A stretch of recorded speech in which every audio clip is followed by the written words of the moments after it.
How pleased or not pleased are you with Artemi Panarin's play here in recent days? Is it where do you want it to be? Last game, he's all over the scoring sheet. That line, we had 22 scoring chances. That line itself was involved in 10 of them. And I think Brett was involved in himself as far as really making the big play in 9 of those. Sure, dude. He doesn't measure himself on scoring goals, and I don't think we should either. He creates a ton of offense for us. So, Luke has got to start finishing.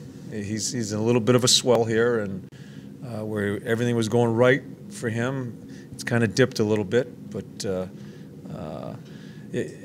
you look at Brett, and you sometimes watch his game, and you wonder, man, was he good tonight? You watch the video, he was good. What do you like about your penalty kill recently? Well, I think the biggest thing, the adjustment that Shazi made, or not so much an adjustment, but a concentration, was being more aggressive. And once one goes, all goes. That's the only way penalty killing can work. I think they've had a much, if you will, not as safe, not letting teams set up, taking a chance about being aggressive, and the other guys reading off of it. So I think that has really helped. That's been going on for a while now, probably about 3 or 4 weeks, where they've really taken a chance as far as pushing and forcing the players to make a play under pressure. Talked about your home record with the group. Is it just a coincidence that you're not as good at home? Is there any reason why home struggles have been there this year where they haven't been in the past? I don't know why. I don't know why. We've had some funky games here. I have no answer. But the biggest thing for us is, we score a deflected goal. I mean, 3 of the first 4 goals there were deflected goals, I think. Just crazy stuff.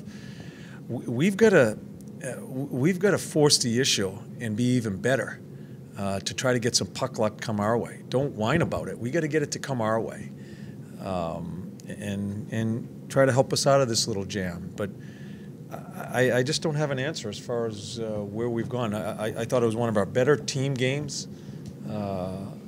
within our concept. The last game, found a way to lose it. John, what's your lineup look like tonight? It appears as though Josh is in, yes? Josh is in. Duke is out. Says he's in. Bob's in net. John, you look at your team to this point of the season, a third of the way in. Is there any areas that have surprised you that you maybe better in than you thought, or areas that you need a little bit more work on than you thought? Well, certainly, as we just talked about, our home record. What are we, 500 now here? Yeah, we have to figure that out. I think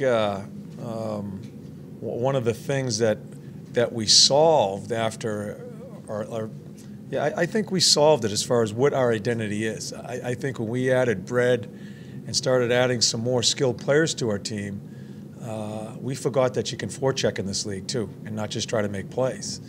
Early in the year, especially the guys that cover our team, they know it. We were just we were a soft team.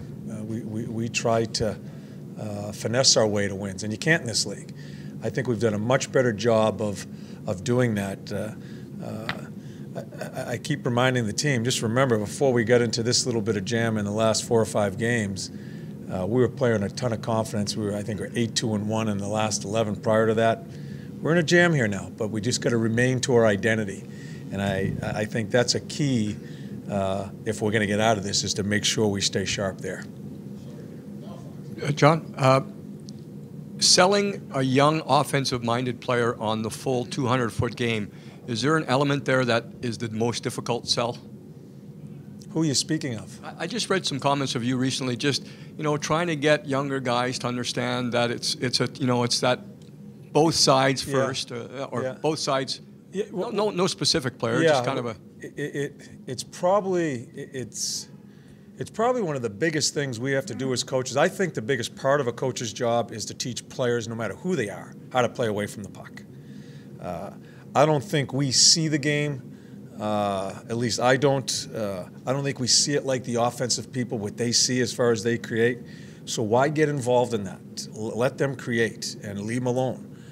The biggest sell, I think the biggest part of coaching is to teach, especially a young player, that you're going to get more offense, you're going to get more touches with the puck and have opportunities to do your thing if you just meet us halfway and play away from the puck in all facets, in all zones of the rink. And they think it's just D-zone coverage. To me, the biggest part is the reloads. It's coming out of the offensive zone when you don't have the puck and forcing turnovers before the red line or our blue line. Then you don't have to go play down in that mess that you don't want to be in.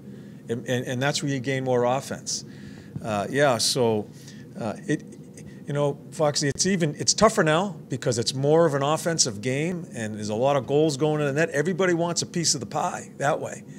You can't forget about and I explain it. You just meet us halfway that you're making an attempt to play away from it, and you're going to get more offensive opportunities. So that's a huge part of our job as coaches. Thanks. Okay. Am I going with Jody? Yeah, Jody. Camera.